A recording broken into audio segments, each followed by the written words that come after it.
We're here with Matthew Berry and Eliot Crist over at Fantasy Life. Welcome. How we doing? It's the summer. There's not a whole lot of sports going on, but we're getting close to football season. So, how we feeling? We feel pretty good, to be perfectly honest. We're excited about what's happening at Fantasy Life. We're excited for NFL football to return as well, because as soon as we know that when the season starts, that means we've been doing drafts for a couple of months prior. So we're about that time. We're excited. Yeah, absolutely. I mean, we're gonna have plenty of time to talk about that a little bit later on. But Matt and Elliot, you guys have been working on this platform for the past several years. I first heard about it maybe 3 years ago, and you guys, it was when Matt was at ESPN. He was doing the newsletter, right? And actually, I signed up for Fantasy Life when I was getting ESPN Plus for free. I don't know if you remember those days, but when when you guys started, like, what was your biggest challenge as you got started? I think how long do you have is the real answer, right? Because there's so many different things that are challenging when you start a company, right? You're starting with a blank space, honestly, like just a blank page. On March 1st, 2022, I hired Elliot to be the CEO of Fantasy Life. That was our first day. And so March 1st, 2022, you're sort of just staring at each other like, okay. We and you mentioned it, Eric, and I appreciate you being a longtime subscriber. We started with a newsletter. We started with just a newsletter that went out every single day to a bunch of fantasy players, thousands of them, and we just sort of grew it from there. And once we launched the newsletter, we decided, well, we should probably have a website. So we launched a website, right? And that took some time. And so I guess the greatest challenge, just to go back to your original question, to me, I feel like the greatest challenge was sort of staring at that blank piece of paper. What can this company become? What do we want it to become? And then once we've decided on that, how do we get there? I think one Yeah, of the fun parts about building a business is that there are new challenges along the way too, right? You have your year one and you're like, we have to accomplish all of this, then you feel like your problems are going to be solved, and then you have the next set of challenges and the next set of challenges as you go along growing a company. And so it's hard to narrow it down to one individual challenge, but I think the thing that's most exciting about this company is that we have problem solvers. And so we look at everything with a solution-oriented mindset. And so when we see problems, honestly, it excites me because once I'm able to identify one, I know that we can solve it.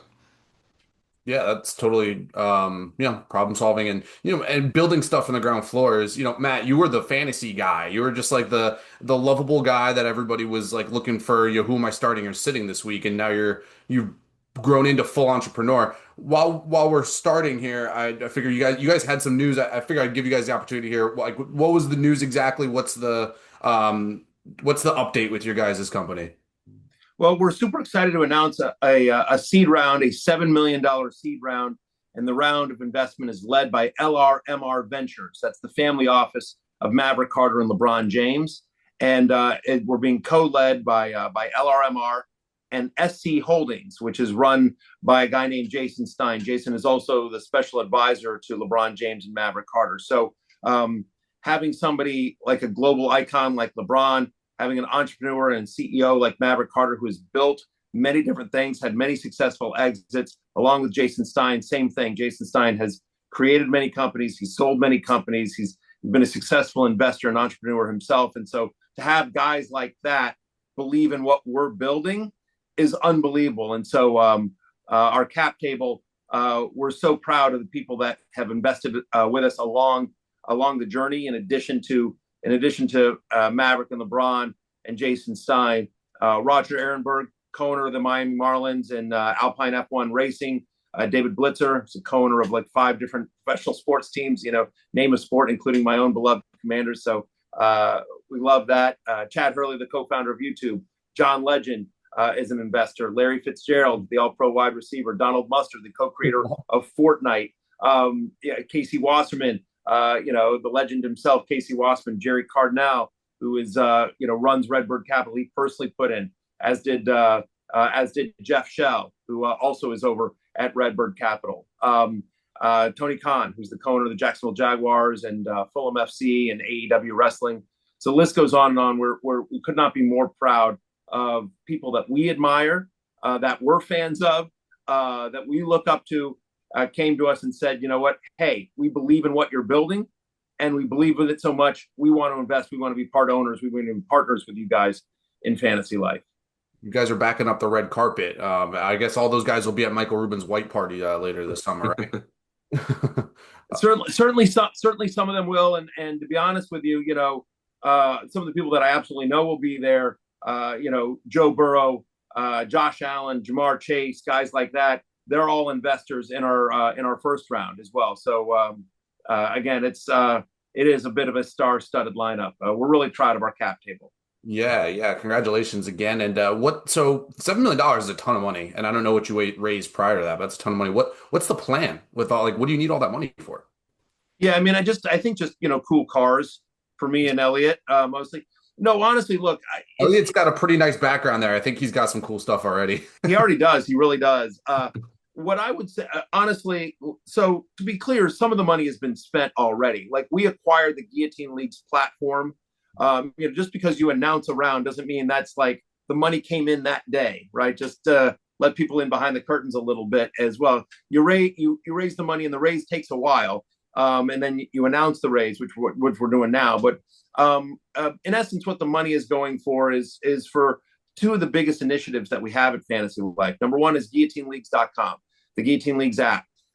We acquired the company last year, and so some of the money goes to acquiring the company, acquiring the people we need to help us run the company, to do customer service, to do licensing in states, to produce content for the company, tech people that have helped us build an entirely brand new platform and brand new app for GuillotineLeagues.com. And we're now licensed in I believe 29 states where you can do paid gaming legally. So if you live in one of those 29 states, go to GuillotineLeagues.com to see which states those are. But if you live in one of those states, you can compete with your friends for cash prizes there. And the other thing that the money has gone to is launching our premium product, Fantasy Life Plus, which we could not be more thrilled with. Fantasy Life Plus is, and I'll let Elliot talk about it a little bit more, but we think the best tool set in the industry, bar none. And we were thrilled with the reception that it got last year, led by Fantasy HQ, which we think is going to be an industry-defining tool. Elliot, you want to talk a little bit about Fantasy Life Plus, our premium product? Yeah, absolutely. Just really quick, I didn't know that it was a daily fantasy product. So it is not I want to be clear, it is not a daily fantasy product, Eric. It is a season-long fantasy product. You know what, though? But some people may have the same confusion you are. So we'll pause right there about Fantasy Life Plus, and I'll just go back. Eric, you are obviously a fantasy player. If you were a subscriber to the newsletter back in the day, have you ever played a Guillotine League? I guess you have not, right?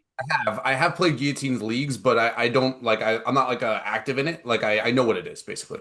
All right. So for your users that don't, for the listeners and viewers of this show that are maybe not aware, it is only the greatest way to play fantasy football ever. Literally, I played it once and I loved it so much I bought the company. But that is not a lie, right? And I mean, I played fantasy sports for almost 4 decades, and it is the best format I've ever found, bar none. Again, I put my money where my mouth is, right? We bought the company. Here's what you do. Very simple. You draft a team like normal. You have a league like normal. You start a starting lineup like normal. Here's the twist. At the end of the first week, the team with the lowest score in the league gets cut, chopped. Your season's over forever. And obviously, then you just keep doing that until only one team remains. Here's the other big twist. All the players on the team that get chopped go back into the free agent pool. So you find yourself like in week 6 and somehow Justin Jefferson and Josh Allen are both on the waiver wire.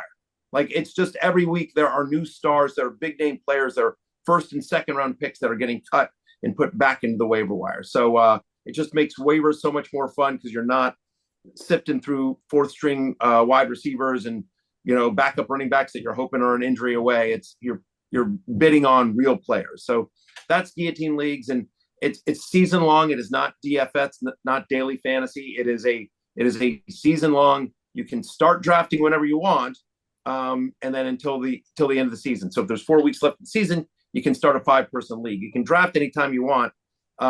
You just have to but it is a season long game. It's not DFS. I'm sure you're not going to be missing the questions of Xavier Leggett versus Josh Downs when they're like ranked in the 50s for that week. It's like, who should I start, this person or this person? Yeah. Um, I still got those. I have my day job at NBC Sports and Peacock where I do fantasy football happy hour Monday through Friday, fantasy football pregame Sunday morning, and then of course I'm on the pregame show for Sunday Night Football on Football Night in America. So I still have my day job. I still get the Josh Downs versus Xavier Leggett questions, like I always will. yeah, yeah. Yeah, talk to me about the yeah, Fantasy Life Plus platform, Elliot. Sorry to interrupt. No, absolutely. I think learning about guillotine leagues is really important because that also directly integrates into the Fantasy Life Plus experience, right? And our goal was to create a unique, innovative tool set that your league is unique, your advice should be too. How do we personalize that experience for you? How do we curate our content based on what's most relevant to you? Be able to sync your leagues, get fully customized advice from start sit to waivers to trades to how much you should bet on fabs to guillotine league waiver tool to understand what you're supposed to do in that Josh Allen situation where no one's ever prepped you for that before. So we think it's going to be the most robust tool set in the industry. We're really excited on what we're building and what we're launching here on fantasylife.com. And it's been amazing to see the technological advances that we're making right now and the product that we're going to be delivering to people. You guys, is it one of those things where like you're uploading your league type of thing? So we partnered with 10 different providers, and you can sync your leagues and you can get real-time advice on everything.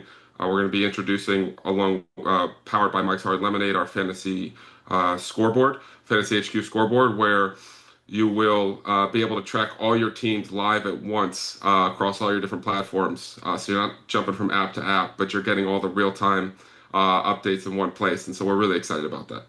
Interesting. So like when and just to talk to go to refer back to the like the investment side, what does that conversation even start with? Are you like doing like some shark Matt, are you the Shark Tank guy? Are you jumping into Shark Tanks like Welcome Sharks and LeBron and Maverick are in front of you? Like what's that look like? Yeah, I mean it's a little bit similar to that if you've ever watched Shark Tank. I mean, so it's I'm not walking into a room and I'm not saying like, "Hello, sharks, I'm Matthew Berry and I'm seeking a blank, X percentage of my company for this amount of money." But yeah, it's a little bit like that in the sense that hopefully you have a relationship with some of the people. In some of the cases, I had a relationship with a lot of these guys. Like so, LRMR Ventures, which is again the family office of LeBron James and Maverick Carter, they invested in our first round.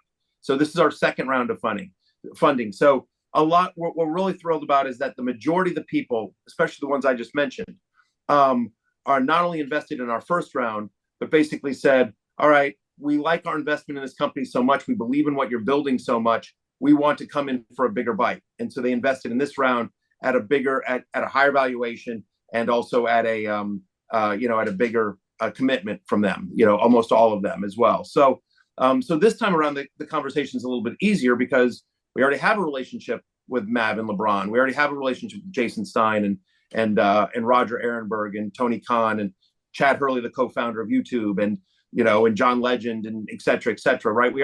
All those guys were already on our cap table. So it was Casey Wasserman, same thing, right? So it's a little bit of an easier conversation, but ultimately what it is like, all of the people that I mentioned, some of them are venture funds, some of them are individuals, but like when I mentioned David Blitzer, it's really Bolt Ventures, which is his family office, right? When I mentioned Roger Ehrenberg, it's really Eberg Capital, which is his family office. So I mean, they are venture funds or individuals. Oh, I should mention some ventures who, George Kittle is one of the LPs, one of the limited partners of some ventures. So we're excited to have George and the team at some ventures on the cap table. But you basically. It's just like that, they're all investors, and so you're like, I got a potential piece of business for you. We'd love to hear it. Great. And you go and you make a pitch. We have a deck. We have a story. We show our financials. We're like, here's what we made. Here's what we're projecting. Here's the vision for the company. Here's what we built. Here's what we're gonna build. And so it's not as quick and fast paced and edited the way Shark Tank is, and it's usually multiple conversations. Yeah. But it is. Shark Tank's a good representation of sort of that, a TV version of that process, which is you are explaining what you want to do with your company, and the investor is deciding yes or no if they want to come in. The only difference there is that when how Shark Tank at the beginning they say like I'm seeking I'm seeking this amount of money for 10% of my company, mm-hmm. right? We also say that at the top, hey, we're seeking $7 million for X percentage of our company, and then we're not negotiating that with our investors. So that part is sort of, it is what it is. This is how much we're raising, and this is how much we're giving up of our company. And some investors are like, that's too rich for my blood, or I don't agree with the evaluation, and they pass. But like I said, we've been very lucky in that people have bought our vision and believe in what we're raising, how much we're raising, and at what valuation. So that's been really validating. Again, led by LeBron, Maverick, and Jason Stein. And the only thing I would add to that, Matthew, right, is that the Shark Tank level experience is really when you do that with the lead, right? They kind of set what the expectations around everything, and when they buy into that valuation, it speaks to the power of what we're building. So that's the only similar part of Shark Tank. But not everyone is some sort of made for TV moment, but it is very much like what Matthew just said of presenting the story and having people believe in it. Yeah, and they're also, by the way, I mean, they're all, the Shark Tank stuff sort of plays up the adversarial nature or the sharkiness, if you will, of the investors on that show. That's not the case with us. Like, we've specifically chosen our cap table. The people that are on our cap table are people we have specifically invited to invest. We have had people say, hey, I'm interested in throwing some money in, and we're like, thank you, but no thank you. Because for us, it's not just about, hey, writing a check. It's like, can you be helpful in our journey? And so all those people I just met, I mean, you think about whether it's YouTube or I'm sorry, Eric, what? They're all involved in sports. They all or make sense for the industry. Yeah, it's that, but it's even more so, right? They all have some sort of element that they bring, like whether it's an entrepreneurship, whether it's having created a company. Name a bigger company that's been created than YouTube, right? And we've got the co-founder and former CEO on our advisory board and on our cap table, and Chad Hurley. And so, right, or you think about, we're trying to get into gaming and we're trying to innovate that space. So having somebody like Donald Mustard, who's the co-creator of Fortnite and the former creative lead of Epic Games, on our cap table is unbelievable, because I'll text Donald and be like, hey, can you look at this? Is there a twist we're missing? Can you look at this visually? And so we have on our cap table, we have people that are experts in the world in public relations, in marketing, in branding, in SEO, in ad sales, in paid gaming, on and on. And so as we built the company, in content, in licensing, we have some superstars that have big social media followings. We have people that are really good at investments, that sort of help us not make mistakes as we're building the cap table. And how do people that have bought companies, that have sold companies for lots of money. And so that's the idea there with the cap table specifically, is trying to have a strategic group of people that we can text, call, email, see whenever we need them. And they've all been very helpful. So it's been an awesome experience. And that might be on Shark Tank, every once in a while they'll show like, hey, here's so and so walking somebody into big company, but it's not nearly as adversarial in real life as it is made for TV sometimes. Well, yeah, I'd hope so. Otherwise, that big business pretty difficult to have. What's the biggest? So since you've left ESPN, you're at NBC now. You have a full-time job. You're an entrepreneur. What's your day-to-day look like, and how different is it than what it was when you were at ESPN? Yeah, it's pretty different. Some aspects of my job are the same, right? I write a weekly column called Love Hate that's on NBCSports.com and Rotoworld.com. I do a daily show. I do a Sunday morning show. But then you add to the, at ESPN, I was very much, I was the fantasy football guy. When the regular NFL season was over, I was done. I just did what was there in the fantasy football. At NBC Sports, I'm part of our NFL coverage. Mm-hmm. So while my beat, if you will, is both fantasy sports and sports betting, that's what I do on Football Night in America. That's where I do that. I do a daily segment on Peacock around that as well. So I do both fantasy sports and sports betting for NBC and Peacock. And I do it around, not just the NFL, that's my primary That's my primary role, but I've been on the Kentucky Derby. I've contributed to other projects that we have, you know, and I'm excited that we got the NBA, and maybe I'll be part of our NBA coverage. It's been wonderful to be at NBC. So my day to day is in some ways similar, some ways it's different because I'm doing more at NBC. I'm getting more opportunities in different aspects. The season's longer, right? Because being part of the NFL coverage means I cover the Super Bowl every year. We broadcast live from the Super Bowl. We go to the NFL Combine and Fantasy Football Happy Hour. My show, we broadcast from the NFL Combine, right? We're covering offseason free agency. We're covering the NFL draft. Right. We're covering the NFL schedule release. On and on and on. Mm-hmm. And so, and then also at NBC, I have the freedom to work on Fantasy Life. So when I'm not doing my NBC duties, I'm acting as a founder, helping us raise money, helping us do biz dev, really opening doors of like, hey, here's a company we can partner with. By the way, NBC Sports is a partner of Fantasy Life. When you buy a premium tool on NBCSports.com or rotoworld.com, you're buying Fantasy Life Plus.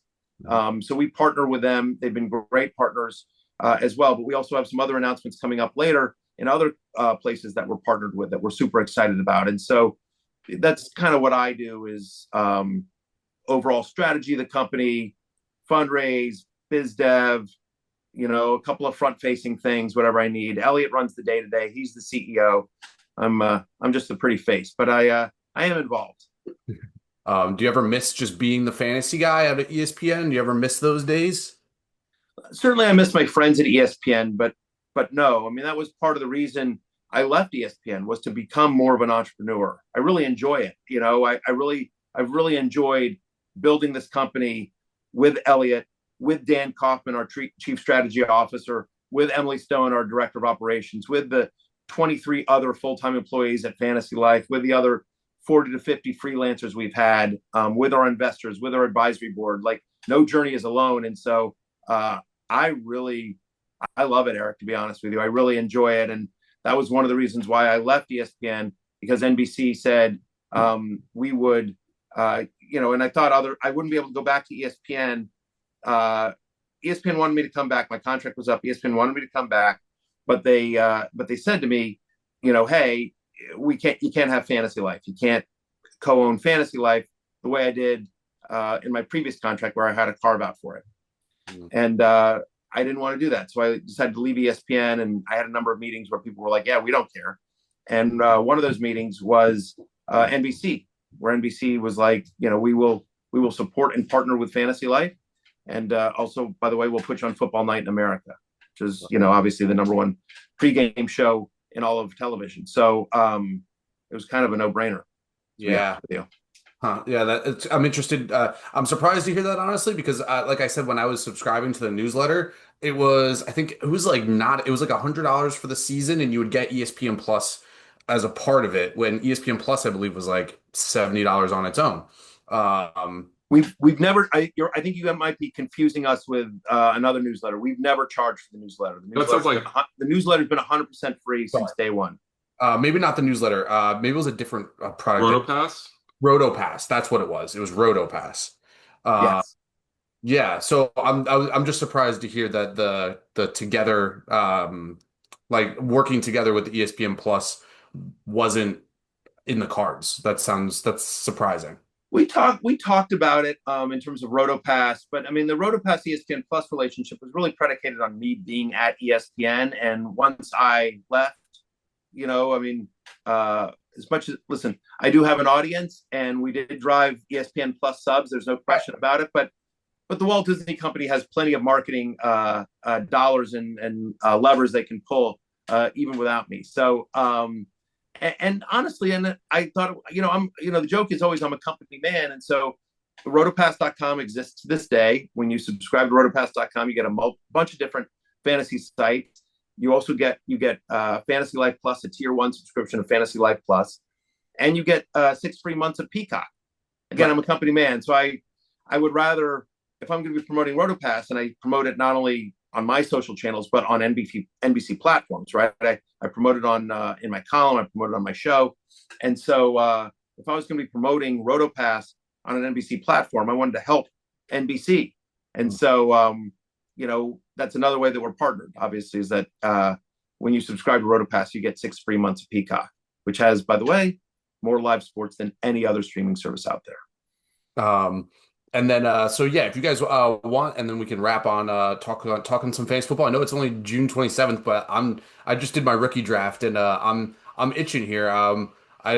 Who's your guys' rookie targets for rookie drafts right now? Ellie, you wanna take By that the way, one first? Matthew, this is more your expertise than mine at this I know, point. but I feel like I've been speaking the whole time. I listen. We got to get you involved here. No, I appreciate that. I mean, Ted McMillan is my guy. I loved him at Arizona. I think that landing in Carolina with Bryce Young, who took that next step, I think he's got a real chance to make a big impact in year one. Ashton Genty, obviously a superstar. Well, I'm excited to see what the Jaguars do with Travis Hunter. But Ted McMillan is the guy that I'd probably plant my flag for this year. Yeah, I don't think there's anyone at the quarterback position that I'm super excited about this year. Obviously, Cam Ward's going to be probably the highest drafted rookie, but and I like Cam Ward long term, but I think there's probably other quarterbacks you want to look at. Genty's just going to be absolutely unbelievable. I have him as a top 7 player overall and my number 4 running back. I do like Quinshon Judkins in Cleveland. I think the Browns offense is going to be more competent than people think it is. And I think he's going to get a tremendous amount of work, especially in close. Kevin Stefanski likes to run when they get in close. So Judkins is somebody that I think is being slept on a little bit just because everyone's so grossed out by the Cleveland Browns offense. But fantasy points are fantasy points. I'll go a little deeper at the running back position. I think Bashal Tutin is really interesting in Jacksonville. Last year when Liam Cohen was in charge of the Tampa Bay Buccaneers offense, they were second in running back fantasy points just overall. And so he comes into the Jaguars situation where he's got no loyalty to Travis Etienne or Tank Bigsby, but he did draft Bashal Tutin, who has this incredible combination of size and speed. Fumbles are an issue for him, but if he can clean that up and they'll work with him on that training camp, I think that's somebody who potentially has a clearer path to playing time than maybe some other rookies drafted around where he was. And then I'll give you a really deep one, but I kind of like a kid named Kyle Monanige out of Rutgers. 7th round draft pick, kind of Isaiah Pacheco-like, which is sort of the easy comparison. Pacheco, another 7th round Rutgers running back that got drafted and obviously has been very fantasy relevant. But Monanige is, I think, he's in Chicago, 7th round draft pick. I get it. Not a lot of draft pedigree. He had a bad combine. But when you watch the tape, this is a guy that had over 1,200 yards 2 straight years in the Big Ten. Right? He's not playing. I know people like Rutgers, but I mean, like Rutgers plays in the Big Ten. I went to high school. He had tough competition. And now he goes to Chicago. He's the only running back that Ben Johnson drafted. Yeah. And Ben Johnson gets there, and who's he got? He's got DeAndre Swift.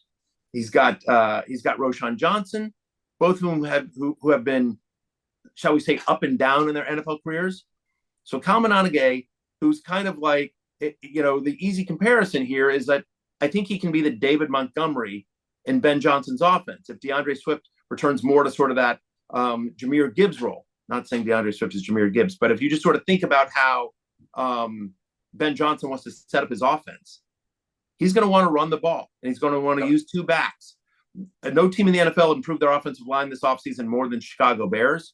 And I think that one of the ways you take pressure off of Caleb Williams, which is Ben Johnson's biggest job, is to make Caleb Williams work. Well, one of the ways you make him work is you take pressure off him. And one of the ways you take pressure off him is you have a good run game. That's how we resurrected Jared Goff, was the Lions actually had a great run game and a great offensive line, and they gave Jared Goff time in the pocket. And once they gave him time, he became Jared Goff, a guy that a couple of years ago everyone was discarding and saying, like, well, he's going to be cut. To last year, he was in the MVP conversation. He got MVP votes last year. Right. So those are some guys as well. Wide receiver wise, this is certainly not a sleeper, if you will. But believe it or not, going back to Jacksonville, I think Travis Hunter. I don't think people are ready for what Travis Hunter is going to do in this league. Oh, I love to hear that. I think no. And this, Eric, I think this gets lost in a lot of fantasy analysis, right? Too many people, and I'm guilty of this as well, but too many people trip over themselves trying to outstat each other, out X and O each other, and try to out news each other. And the truth of the matter is a lot of times football, like any other pursuit in the world, comes down to people. Yep. Like we see these football players and we see these coaches and we're like, that we think of them as sort of godlike, but they're human beings.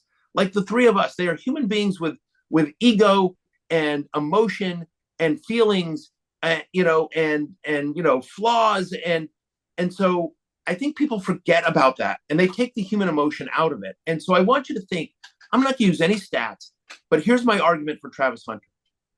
Liam Cohen is now a first-time NFL head coach. And after the way he left Tampa Bay, it might be a while before, he needs Jacksonville and his head coaching opportunity to work. James Gladstone, their general manager, first-time general manager. He wants this gig to work. They both want this gig to work, right? This is their big opportunity, their first chance to be in charge. And what did they do? They went out and they pushed all their chips in the middle and said, we want Travis Hunter. We're trading our 5 to move up to 2. We're giving you a 1 next year. We're giving a 2nd as well. We are going all in to grab Travis Hunter. Yep. And then you think about Liam Cohen, an offensive coach. And yes, will Travis Hunter play some snaps on defense? But Liam Cohen's been pretty clear. He's going to start as a wide receiver. Mm-hmm. And so now you've got Liam Cohen, an offensive-minded coach, a pass-first coach, a guy that had Chris Godwin and Mike Evans both in the top 15 last year when they were healthy. Mm-hmm. And now he's got Brian Thomas and Travis Hunter. Whatever happens this year in Jacksonville, and they've got some rebuilding to do, but whatever happens this year in Jacksonville, I promise you, Liam Cohen and James Gladstone are like, I don't care what else happens, Travis Hunter's going to work. We put too much of our reputation. We put too much assets at stake. We believe this kid is special, and Travis Hunter is going to work. And so I just think he's going to be force-fed the ball. I think he's a phenomenal talent as well. I mean, you watch the college tape, it jumps off the screen. It's, the guy is, if he was only a wide receiver, he's a Randy Moss level talent coming into the NFL. He is that good as just a wide receiver. If he was able to focus on it full time, he would be considered that level.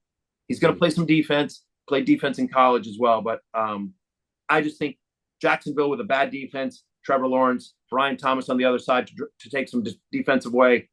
I think Travis Hunter's going to have a monster year.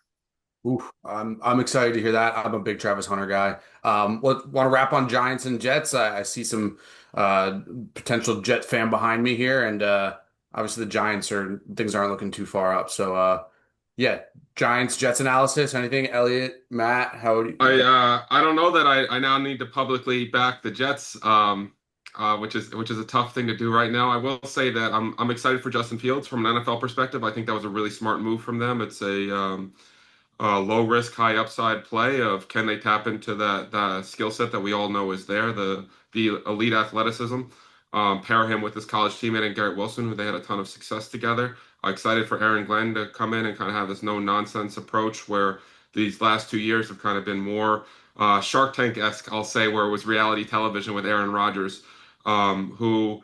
That was a really exciting time for Jets Nation. I was there where we had about 2 plays before it went down. But excited to see what happens with Justin Fields. I think you're kind of free rolling this season. If it doesn't work out, you have a chance to draft a young quarterback in a much more talented class next year.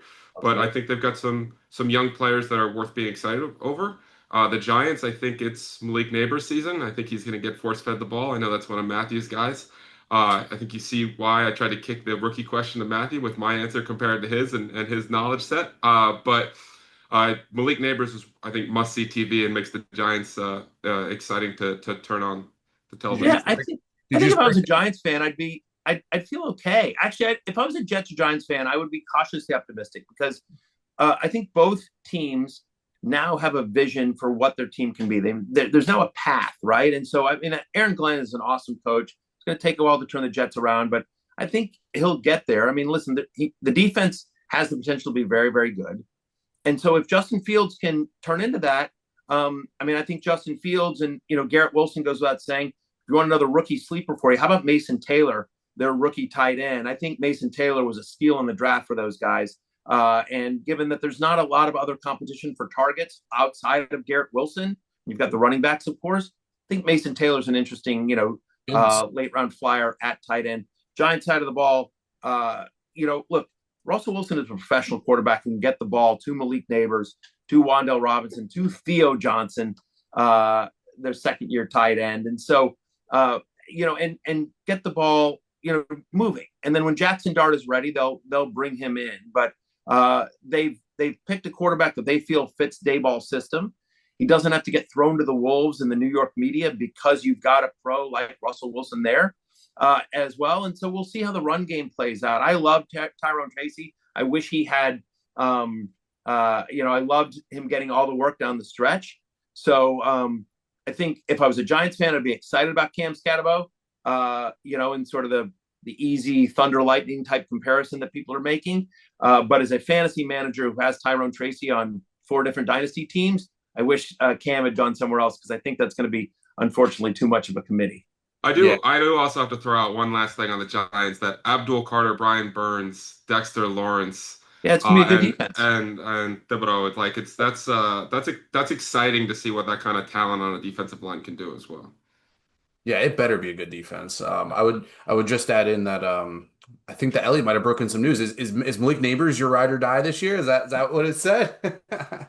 Malik Nate, Elliot does not know my ride or die because I don't know my ride or die. I have a short list.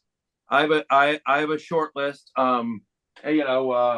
This guy right here on the cover guy of the Fantasy Life magazine in Newsstands Now. By the way, he said as a company man, Jane Daniels.